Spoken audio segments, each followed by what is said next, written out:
Halo teman-teman, bagaimana kabarnya hari ini?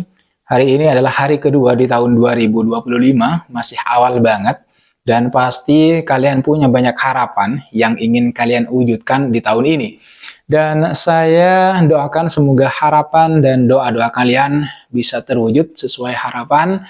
Kita punya harapan untuk diri kita sendiri, tetapi kita juga punya harapan untuk timnas kebanggaan kita, timnas Indonesia. Harapan kita tentu sama, yaitu ingin melihat timnas Indonesia bisa bermain di Piala Dunia 2026.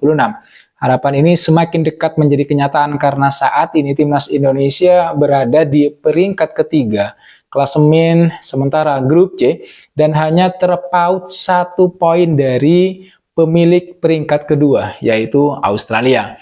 Kita harus berbangga karena dengan kekuatan yang kita miliki, timnas Indonesia mampu bertahan di dalam kerasnya persaingan grup C putaran ketiga, teman-teman.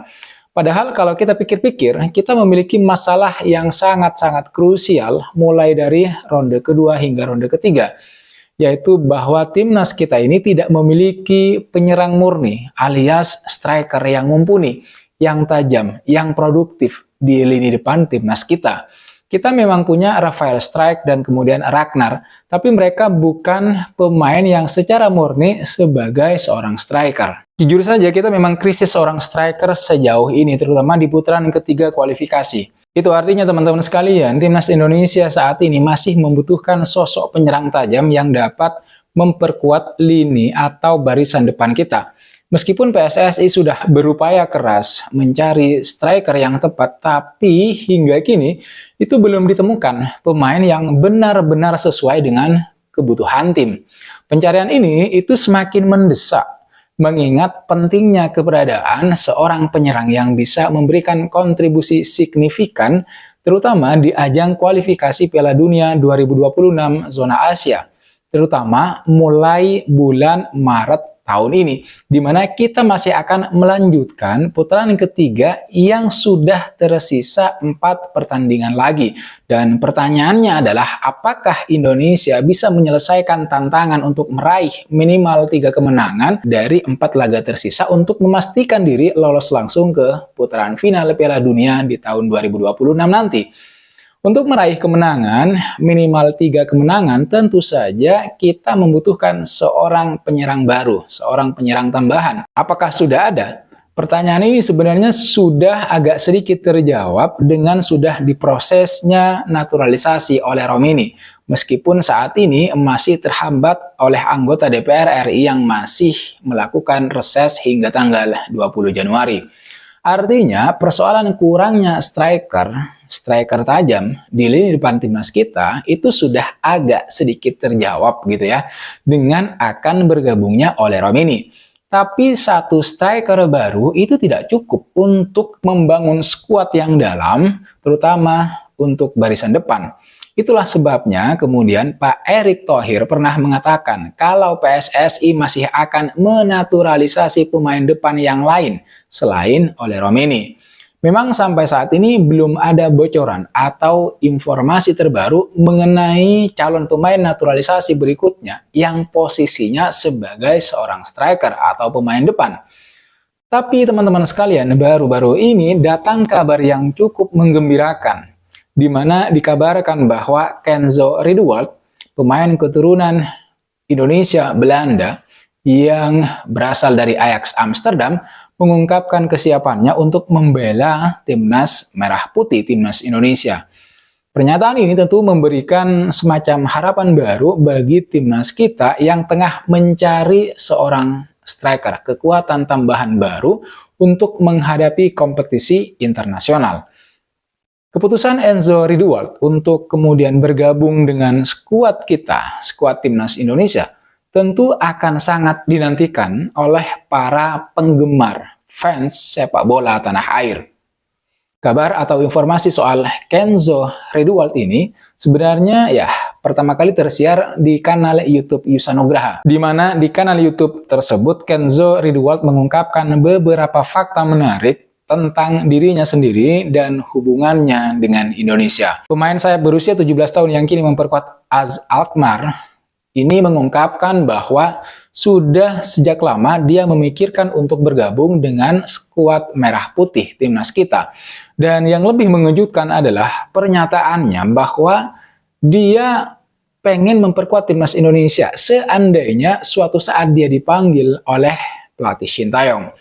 Meskipun demikian teman-teman sekalian, Kenzo juga menegaskan bahwa hingga saat ini PSSI belum secara resmi menghubunginya terkait peluang dia untuk bergabung dengan timnas Indonesia. Ya, terlebih dahulu menjalani proses naturalisasi. Bagi Kenzo, Indonesia bukanlah hal yang asing.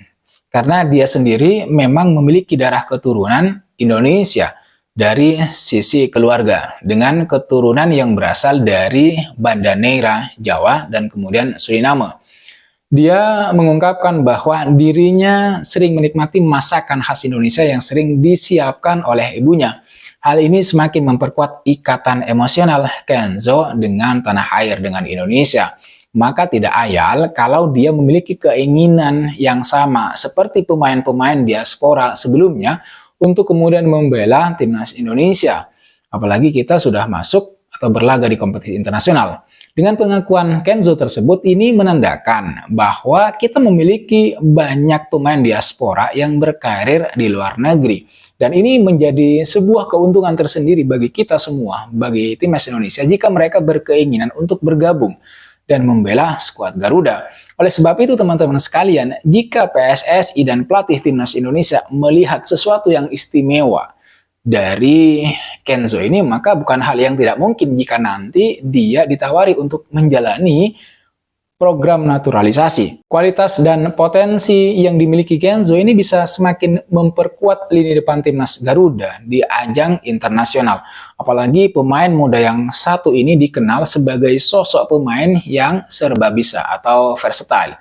Dia mampu tampil di dua posisi sayap, yaitu baik kanan maupun kiri, sehingga memberikan fleksibilitas yang lebih dalam terhadap permainan timnas kita, timnas Indonesia. Nah, sebagai contoh, salah satu kelebihan yang dimiliki oleh pemain yang masih sangat muda ini adalah kemampuannya untuk mengolah bola dengan kedua kaki yang sama kuatnya, yaitu kaki kiri dan kemudian kaki kanan, yang membuatnya semakin lincah dan adaptif di atas lapangan. Musim lalu, Kenzo ini tercatat tampil bersama klubnya U17 dalam 17 pertandingan dan menunjukkan ketajaman dan konsistensinya sebagai striker muda, pemain depan yang sangat potensial. Meskipun saat ini belum masuk dalam perhatian pelatih Shin Tae-yong untuk memperkuat timnas Indonesia, Kenzo Ridwan tetap menegaskan bahwa dirinya akan selalu siap jika kemudian suatu nanti dipanggil untuk bergabung dengan skuad Garuda. Kalau melihat usia, jelas Shin Tae-yong tidak akan memanggil pemain ini. Karena pemain yang masih berusia 17 tahun ini setidaknya bisa dipanggil ke timnas U19 atau U20, di mana pelatih untuk kelompok usia ini adalah Indra Safri. Artinya, meskipun dia memiliki keinginan, kesiapan untuk membela timnas Indonesia, saya kira dia tidak mungkin langsung dipanggil ke timnas senior oleh Shin Tae-yong kecuali dia memiliki kualitas yang sangat bagus.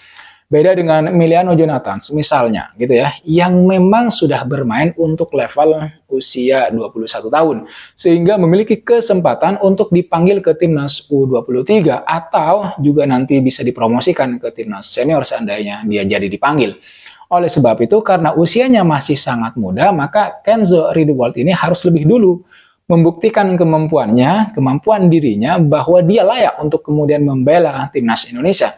Karena sebenarnya yang dicari oleh timnas Indonesia, terutama di kualifikasi Piala Dunia, adalah pemain-pemain grade A. Pemain berkualitas Eropa yang menjadi ujung tombak skuad Garuda. Saya pikir untuk kualifikasi Piala Dunia, terutama putaran ketiga, timnas Indonesia membutuhkan seorang pemain yang sudah cukup matang ya, yang siap berkembang, bukan baru memulai.